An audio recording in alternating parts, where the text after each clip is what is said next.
سڵاو هاوڕێیان، من وشە لە کەناڵی iWshyar لە یوتیوب. ئەم جارە باس لە بابەتێکی تازەی کۆمپانیای ئەپڵ دەکەین، ئەویش iPhone XS Max کە بە 3 ڕەنگ و بە 3 قەبارەی میمۆری بەردەستە و دەست دەکەوێت. ئەویش ڕەنگی گۆڵد و سپی و ڕەش و قەبارەی میمۆریەکانیشیان 64 گیگابایت، 256 گیگابایت، 512 گیگابایت کە بەڕاستی ئەم جارە کۆمپانیای ئەپڵ قەبارەیەکی میمۆری کە تا ئێستا لەو بڕوایەدا هیچ کۆمپانیایەک 512 گیگابایتی دانەناوە بۆ مۆبایل و کۆمپانیای ئەپڵ دەست پێشخەری وەک هەموو جارێک دەست پێشخەری کردووە لە بابەتەکانی خۆی کە تایبەتە بخۆی. و پێشەچی دەمەوێت ئەوە بڵێم کە بەڕاستی من ئەو مۆبایلە پێشتر کڕیومە و بەکارم هێناوە و ئێستاش سیستەم و سیتینگەکەی هەر هەموو ڕێکخستووە و بەکاری دێنم، بەڵام بۆ ئەوەی نیشانی ئێوەی خۆشەویست بدەم دووبارە کردمەوە ناو پاکەتەکەی خۆی و کە ئەمبۆکسینگی دەکەم. ئەوە نییە وەکو پێتان نیشانەدەم، بەڵام هەتا لەزگە و کارتۆنەکەی کردومەتەوە ناو لەزگە، بەڵام درعی سەر شاشەکەیم هەڵ نەگرتووە. و ئەوەش ئەمەوێ پێتان بڵێم کە مۆبایلەکەم هەموو شتێکی ڕێکخستراوە و بەڵام تەنیا ئەوەیە کە دەمەوێ نیشانی ئێوەی خۆشەویست بدەم و فەرموون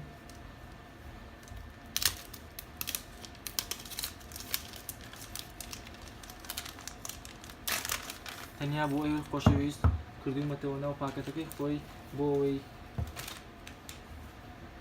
ئەنبۆکسینگێکی تەواو دەربچێ ببورن لەوەش کە وا هاتە بیرم کە ئەنبۆکسینگێک یان ڤیدیۆیەکتان بۆ بکەم لەسەر ئایفۆنە تازەکە. وەکو هەموو جارێک ئەو لۆگۆیە وەکو دیاریەک لەگەڵ کاڵاکانی خۆی ئەپڵ دایدەنێ. بەڕاستی من زۆر پێم شتێکی جوان و شازە و ئەمەش دەرزی شوێنی سیمەکەیەتی سیمکارت و بەڕاستی ئەم جارەیان زۆر دەست پێشخەریان یاخود زۆر شتێکی شازی دانا بۆ ئایفۆنی تازە، ئەو ئایفۆن ئەکسی کە ئێستا نیشانتان دەدەم. ئەویش دەوڵ سیم کە شوێنی دوو سیمکارتی هەیە و هەردوو سیمکارتیشی بەردەستە. لێرە دەتوانین بەکاری بێنین. بۆ نمونە ئێستا من سیمکارتێک فاستینگم لەسەر داناوە و سیمکارتی دووەمیان سیمکارتی تایبەت بەخۆم کە بۆ پەیوەندی کردن شتە. و لێرە ئەوە شوایری شەحنەکەیەتی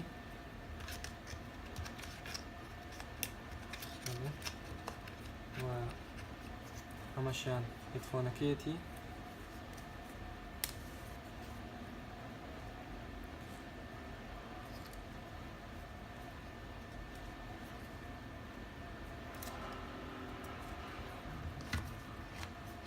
ئەوەن پێویستم پێنی لە بڕووی مۆبایلەکانی تر بەکاردێنم، مۆبایلەکانی پێشترم. و ئەمەش سەری شەحنەکەیەتی.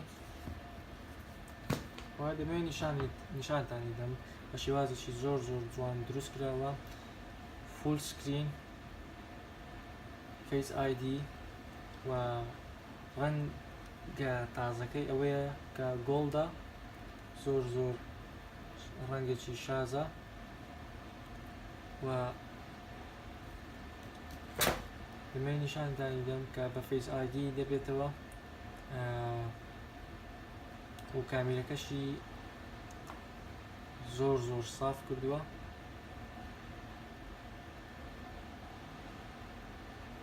بەڕاستی زۆر شازە. دیقەی وەک خۆی دەمێنێتەوە بە فول سکرین ئەگەر سەیریکەن.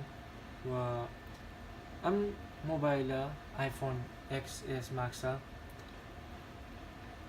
قەبارەی بەقەت آیفۆنی پلس وایە، بەڵام ئەوەندەیە فول سکرین، فەیس ئایدی، ئەو دوو سیم کارتی و ڕەنجی گۆڵدیش تازە بەردەستی کردووە. دەتوانین لێرە کە زۆر شتێکی شازە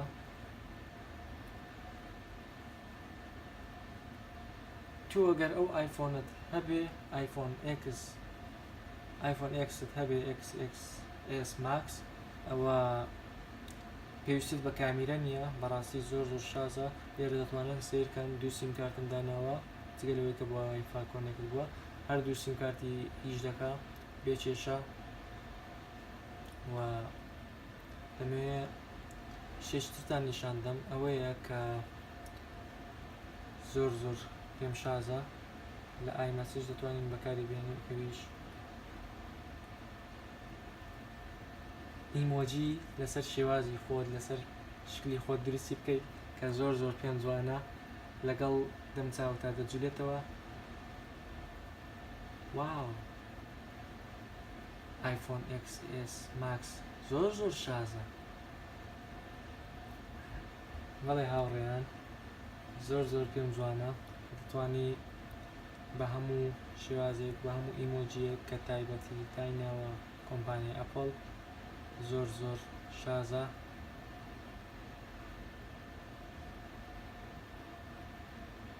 بەڵێ هاوڕێیان،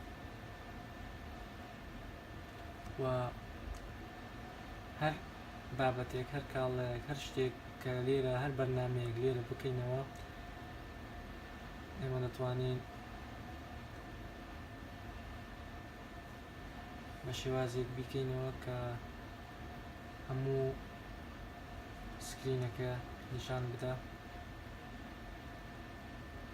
و جگە لەوە کە پێشتر باسم کرد بەکارم هێناوە، بەکاریشی دێنم، ئەوەیە کە پاتریکەشی زۆر باشتر بووە لە پێشتر.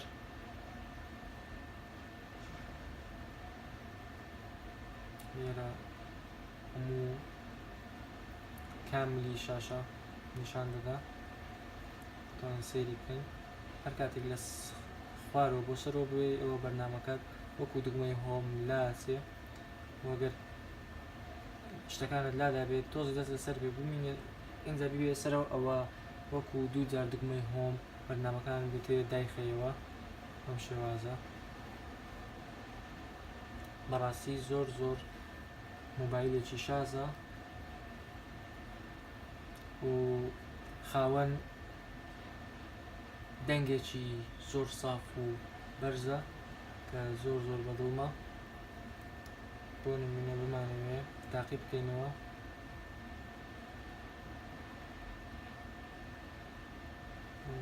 تاقی بکەینەوە لەسەر گۆرانی یاخود بۆ نمونە بانچنی یوتیوب.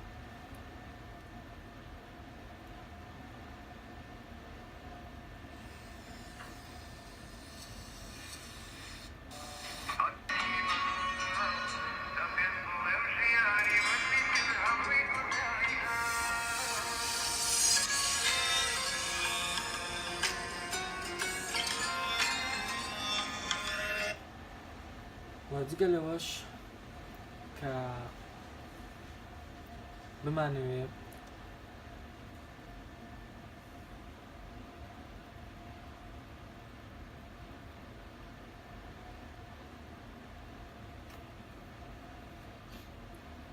جگە لەوەش بمانەوێ سەری پاتریەکەی بکەین. بەڕاستی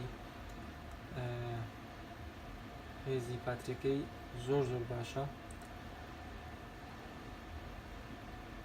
تا ئێستا لە هەموو ئایفۆنەکانی پێشتر زۆر پێشی خستووە.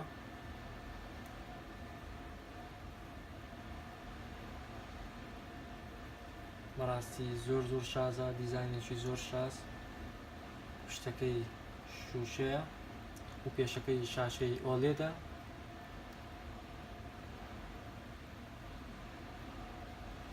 بەڕاستی کوالیتێکی زۆر جوانە، کوالیتێکی زۆر باشە.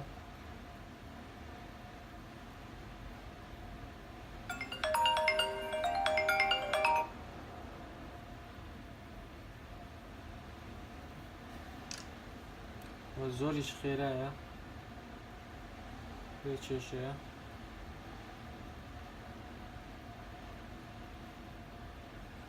دەتوانین هەموو یاریەک لەسەر ئەم سکرینی ئەم مۆبایلە کە یاری بکەین. زۆر چێژبەخشە لەبەرەوەی شاشەیەکی گەورە، سکرینێکی گەورە بە فول سکرینەوە یاری بکەی. بەڕاستی زۆر شازە. بۆ نمونە یاری پەبجی کە ئێستا یاریێکی باوە لە هەموو جیهانە، ئەو یاریە بەکارهێنەرێکی زۆری هەیە.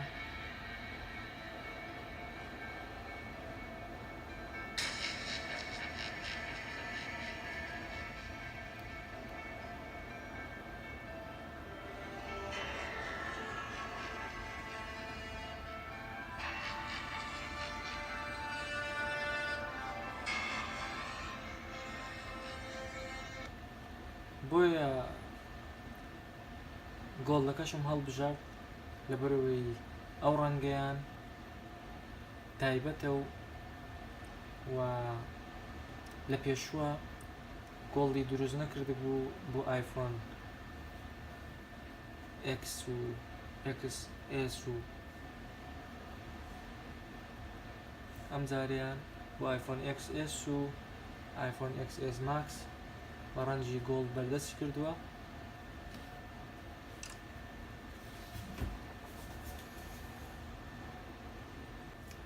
بەم شێوە شاتینە کۆتایی ڤیدیۆکە. سوپاس بۆ سێرکردتان. ئەگەر بەدڵتان بوو ئەوە لایک و شێری بکەن، و ئەگەر ڕخنێکتان هەبوو ئەوە دزلایکی بکەن یاخۆت لە کۆمنتە بۆمان بنووسن، و لەبیرتان نەچێ بۆ ئەوەی بەردەوام ڤیدیۆی تازە ببینن ئەوە سەبسکرایبی کەناڵەکەمان بکەن لە یوتیوب، و فۆلۆومان بکەن لە فەیسبوک، ئینستاگرام، تویتەر، گوگل پلس. سەردانی وێبسایتەکەمان بکەن کە تایبەتە بە کەناڵەکەمان. لینکی ئەمانەم لە دیسکریپشن داناوە. خواتان لەگەڵ.